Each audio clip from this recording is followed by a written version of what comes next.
Hello' everyone, মই আজি বনাবলৈ লৈছোঁ তিল আৰু ডিমৰ এখন সুন্দৰ তৰকাৰী। তাৰ বাবে মই এয়া ডিমকেইটা বইল কৰি ৰাখিছিলোঁ।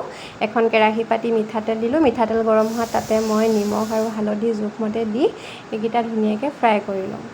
এয়া সুন্দৰকৈ ফ্ৰাই হোৱাৰ পিছত সেইকেইটা মই উঠাই লৈ সেইখিনি তেলতে নহৰু আদা থেতেলিয়াই লৈছিলোঁ, সেয়া অলপ পিঁয়াজ আৰু এটা শুকান জলকীয়া দি দিলোঁ। ধুনীয়াকৈ ফ্ৰাই হোৱাৰ পিছতে মই তাতে বইল কৰি ৰখা আলু কেইডোখৰো দি দিম। ইমানেই সোৱাদ ভৰা হয় নহয় ফ্ৰেণ্ডছ, এইখিনি এবাৰ খাই চাব যদি নাই খোৱা। কিছুমানে চাগে খাইছেই, মোৰ হ'লে বিৰাট ভাল লাগে এইবিধ তৰকাৰী।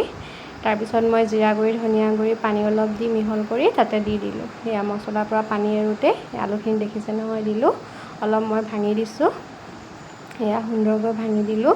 তাৰপিছত মই এই গুড়ি কৰি আগতে ৰাখিছিলোঁ তিল 2 চামুচো তাতে দি দিলোঁ। অলপ ভাজি ল'ম।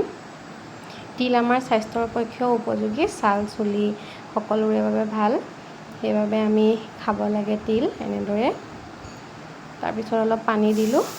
পানী দি মেলি সুন্দৰকৈ মই এইখিনি সিজিবলৈ দিম।